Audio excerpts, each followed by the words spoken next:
And Steam, what's up, y'all? Welcome back. Big dubs, baby. This is the Week 12 recap of the Friday Night Lights League. And just want to say again, big dubs. Your boy needed this. We're continuously going for that playoff push. We got, in this league, 3 more weeks left. But we're going to get into it why. We got top 4 only make playoff. That's why. There's nothing to really get into. But, anyways, we're gonna go ahead and get into this matchup, man. This was a tight one simply because of the standings. So it was me and the other team that was tied for first place. We actually matched up and played each other. So this was the battle of the first, going for the gold basically. And banger, 105 to 82. Your boy spanked them.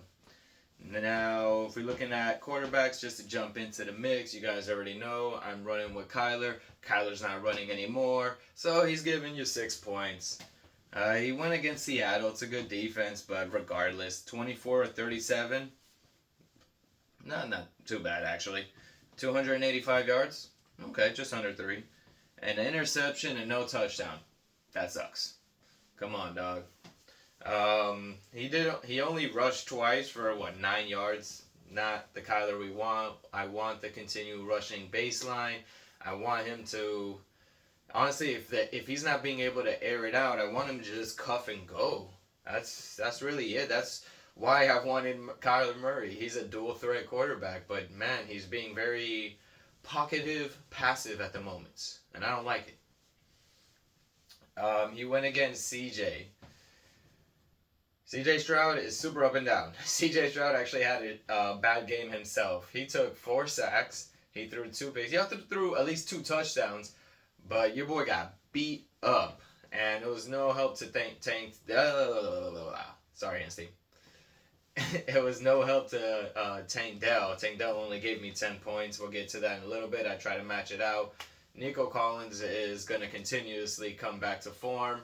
That long, I think it was like a 60-yard touchdown to start the game, got called back due to a penalty. So you know Nico's gonna, well, honestly, isn't say you know he's gonna come back. He's already back. That's really it. Anyways, we'll get to that. So Stroud, 15 points. He went 20 of 33, 247 yards. So I mean, technically, it's like the same thing that that Kyler put up in a sense. The only difference is he threw 2 touchdowns. Whatever. On with it. To the next is Cooper Kupp, my dog, my favorite player. He's taken me to championships in the past. He's going to take me to another, probably 2 or maybe 3, maybe just 2 this year, but hopefully he takes me to both and more. Let's go 5 for 5, baby, if we can make it. Yeah. God willing. Fantasy gods. Oh. Alright, anyways. So Cooper Cup of Coffee. Side note, I have not been able to find that cup online. If anybody knows where to go, I just thought about it. I'm going to go to the Foot Clan website, thefantasyfootballers.com. I'm going to see if they got it. If they don't got it, I don't even know where to go to get that. But I want that coffee cup. Anyway, so Cooper going against Philly. Philly has a stout defense. Honestly, the secondary is pretty tough. I'm not even going to front. But Cooper Kupp is Cooper Kupp, baby. 20 points. He went 8 for 11. 60 yards and a touchdown. So it's not even like he balled out like crazy. It's just the consistent stat line and the ability and potential to have that blow up game. Just Puka eats a lot. That's my biggest issue. And even, that's okay. 20 points even with Puka balling on his own right. I forget how much he has. But you can't be mad at that, man. And then he went against Malik Neighbors. I said this in another league because I had Neighbors and I played him.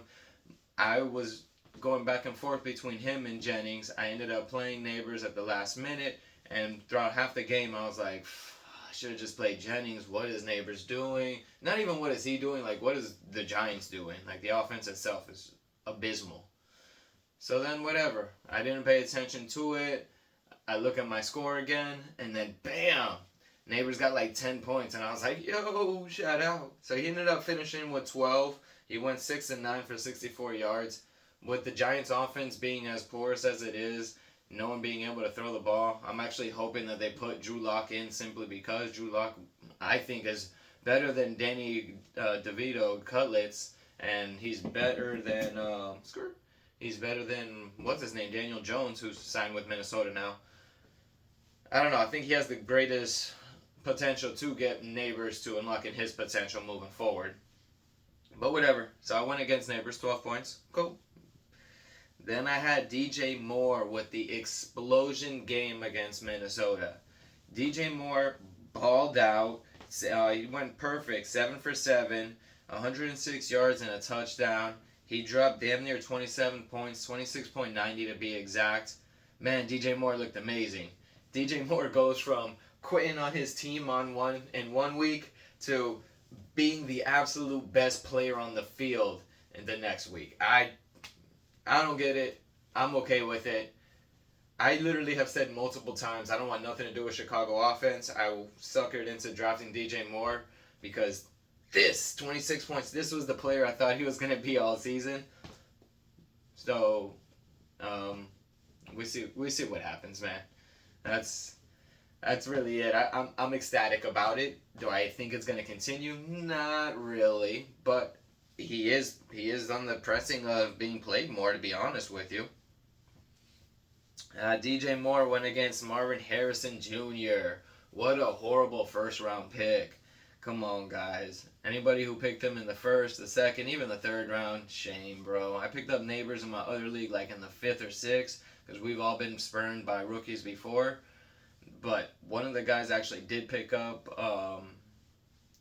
not in this league, in my other league. He picked up Harrison in the first round. I don't remember what pick, but I think this guy picked up Harrison in the first round as well. Bro, he's killing y'all. 7 points, 3 of 6, 47 yards. And it's like I can't even blame Harrison simply because of the fact, when he got 7 points? He got more points than Murray. He got more points than Kyler. Kyler has the ball to throw to him. He can't do nothing without Kyler throwing him the ball. So it wasn't on Marvin Harrison. It was definitely on Kyler, but it's been proven multiple times throughout the year. Even when Kyler has his blow-up games, Marvin Harrison isn't the focal point or the X factor. There's one time that he was like the target. Besides that, it's just been like, yo, you're there. Everyone else is all covered. I guess. I mean, even still, he's like, oh, you there? Nah. I'll take it myself. But, yeah, so let's see what happens going forward. I don't think it's going to change. I don't think Kyler's going to start hyper-targeting him by any means necessary. Or even just giving him the targets he probably deserves, to be honest. I don't know. They probably had a bad preseason together because all season, Kyler just is like, nah, I'm good. Which is wild to me because Kyler playing like shit should be getting as much help as he can right now. A-Chain, my dog, man. Devon A-Chain is back to his ways. He's looking back to form. A big part of that is Tua. Can't even front. Tua is opening the pathways for A-Chain to just run right through. He's able to bulldoze whoever is still there. At the same time, his shiftiness lets him break out into open field. And he's fast, man. The funny thing is, he had a horrible game. He went 10 for 32. He actually had caught 3 out of 4 passes for only 24 yards. Thing was, 2 of those passes were touchdowns. He ended up dropping 20 points. I'm perfectly fine with that. The numbers are horrible. Do not get me twisted. But that ending number, that stat line number, that 2-0, baby, I'm okay. I want that every game of the week. I don't care how it comes. Give it to me. Joe Mixon. I was low-key nervous about this. Joe Mixon has been on a tear all season. I know he's coming back off an injury.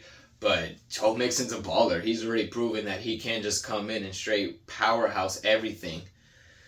I was worried. He got 14 carries and he only went 22 yards. It was a bad game for him. He went 5 of 6 for only 23 yards and a total of 9 points. See the big difference? That was basically the same thing as A-Chain in a reverse status like the other one was. I forget who we talked about earlier. Oh, Kyler and CJ. But in a reverse status where A-Chain got the touchdowns and Mixon didn't. The points is ridiculous, man. Brian Robinson Jr. against Dallas, man. B-Rob. We're still dealing with injuries. Got another ankle injury. He's actually practiced Wednesday. So hopefully he's getting better. Hopefully we'll have him back in the next week or two. We'll see what happens going forward, man. 3 points. I'm not mad at him. He got hurt. I hope he gets better. He's one of my best players on this team. Shout out to Brian Robinson, man. You're a goon. You're a stud. And you went against CMC. And even with you getting hurt and leaving in like, the second quarter or something, I don't remember, CMC went 11 for 31 yards. Holy damn. That's bad. I mean, it's not the worst thing. It's just you don't expect that from Christian McCaffrey, bro. That's Christian McCaffrey.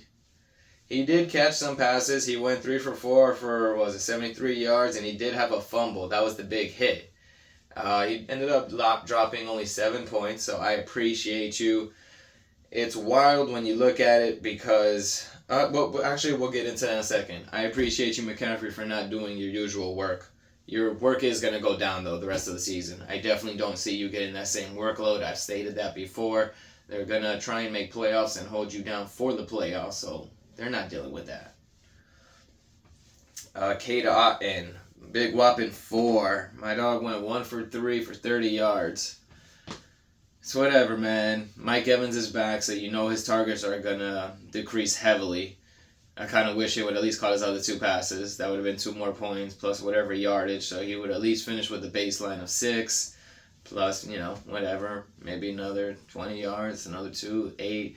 So I'd have been happy with that. I'm over here scheming or thinking of how it could have gone. Regardless, we're going to continue Ryan with Otton. I think he's going to be a good play. He has a rapport with Baker. Baker's been slinging the ball.